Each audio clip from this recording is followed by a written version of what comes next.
check for any convictions. They didn't interview any of the relatives of his victims. In March 1998, without firm evidence, the police concluded that no further action was necessary. After the March inquiry, Dr. Shipman killed 3 more patients.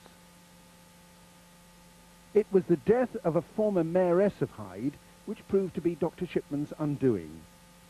Kathleen Grundy had been healthy and active. Her body was found fully clothed on the settee at home. She seemed to have made a new will, leaving nearly £400,000 to Dr. Shipman. Angela Woodruff, Mrs. Grundy's daughter, was a key prosecution witness at the trial. She's a solicitor and knew what her mother had intended. It wasn't so much the fact that she had left her estate apparently to Dr. Shipman, but it was the will itself. When we saw a copy of that, we realised it wasn't my mother's signature. It wasn't a document to which she would have put her name. It was badly typed. It just wasn't my mother at all. The police told Mrs. Woodruff that they would have to exhume her mother's body for forensic tests. They exhumed the bodies of other patients of Dr. Shipman. All were found to contain lethal doses of morphine. Dr. Shipman was arrested in September 1998. According to the police, he seemed arrogant and resented being asked technical questions by laymen. He came across an interview as being somebody who wanted to control the situation. He saw it very much as a competition. It was him against the police. He wanted to dominate the interview. He was highly confident that he would be able to explain away these anomalies that we were going to put to him. In his recorded interview, Dr. Shipman suggested that Mrs. Grundy had been a drug addict herself. I've given you the cause of death, fatal overdose of morphine or diamorphine. They've asked you to comment about that. And I have commented. I've said that I have my suspicions that she was actually abusing a narcotic of some sort. I'm not suggesting she took drugs every day. Far from it. But the scenario was there, and she did have goods available. She may well have given herself accidentally an overdose. It was after this interview that Dr. Shipman was charged with the first of the murders for which he's just been found guilty. It's unlikely now that anyone will ever know for certain how many victims have been claimed by Britain's worst ever mass murderer. In a press conference this evening in Preston, officials from the West Pennine Health Authority described Dr. Shipman as a cunning and dysfunctional individual who'd manipulated a system based on trust. When you were looking at the way he was using high-cost drugs, how is it possible that you missed the fact that he was stockpiling morphine and diamorphine? The health authority didn't, in fact, miss the fact that Dr. Shipman was doing anything. We actually identified the fact that Dr. Shipman has always been a high prescriber. Some of the relatives of the victims of Dr. Shipman have their own ideas about what now needs to be done.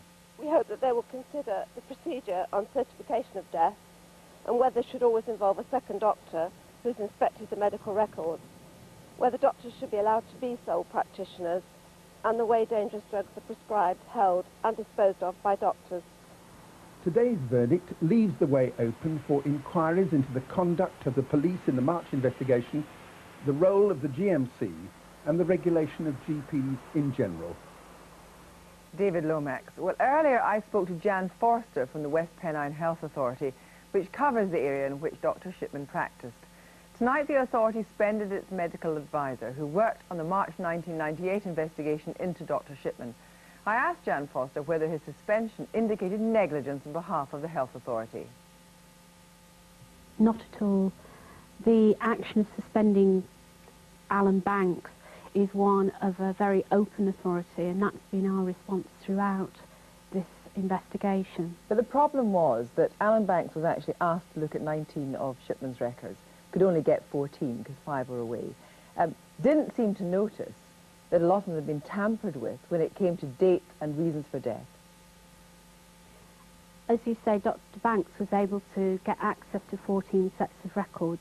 He checked those records against certain criteria, which he was asked to do for the police. What nobody knew at that time was that Dr. Shipman had tampered with the records, And Dr. Shipman has been revealed today to be a very cunning and manipulative individual. There were other very strange things happening in this single GP practice. Health Authority are responsible for monitoring prescribing 4 times a year. He was well over his prescribing budget, albeit for expensive drugs. Diamorphine isn't expensive. But clearly, when checks were made, you didn't see that he was obtaining vast amounts of diamorphine. Well, to put it into perspective, Dr. Shipman issued 34,000 scripts in 1 year, and yes, he was always known as a high prescriber, and he was very closely monitored. But of those 34,000, only 11 scripts were for diamorphine. 70% of the death certificates were signed by Dr. Shipman himself. That was way above the national average. If you say he was closely monitored, did that not set any alarm bells ringing? That's not something that the Health Authority monitors. I entirely agree with you that Dr. Shipman's ratio of deaths outside of hospital was in inverse proportion to the normal. He certified 70%. Normally it's around 30%. But this is not information that the Health Authority had prior to this investigation. So should it be the kind of information that you have as a health authority? Yes, indeed. The Health Authority knew nothing that would have alerted us to Dr. Shipman's activities, and we have today published a report which makes a number of recommendations, and 3 of which I believe are very key. 2 surround the territory of the Home Office, and it may be more appropriate to discuss that with them. But the key ones, in my view, are cremation certificates, access to controlled drugs, and one concerning the Health Authority would be reporting of untoward incidents. Obviously, 5 patients died in Dr. Shipman's surgery, and that seems incredible that nobody knew about this. But one thing that the Health Authority should have known about was the fact that he had an excess death rate. He had an excess death rate, 91 more deaths than was the average for that kind of surgery. Did not even that alert you to the fact that something was wrong in Dr. Shipman's surgery? No, indeed, the Health Authority does not monitor GP death rates, and again, that's a recommendation that we have made. Health authorities look at the disease patterns in the general population. That's what their role is, and we had information about a geographical ward base. Certainly, we have made recommendations that GP death rates should now be examined. Also, I understand that the Health Authority was not required to know the background of the GPs working in its area. Surely that's a mistake. The Health Authority doesn't know anything about any prior convictions or any other matters when GPs come onto their list. And yes, we have made recommendations that this is something that should be reviewed by the GMC.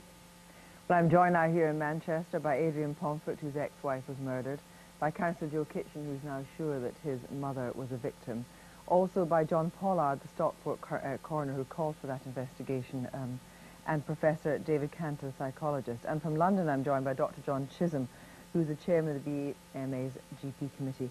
First of all, Adrian Pomfret, was there anything in Dr. Shipman's conduct that made you uneasy?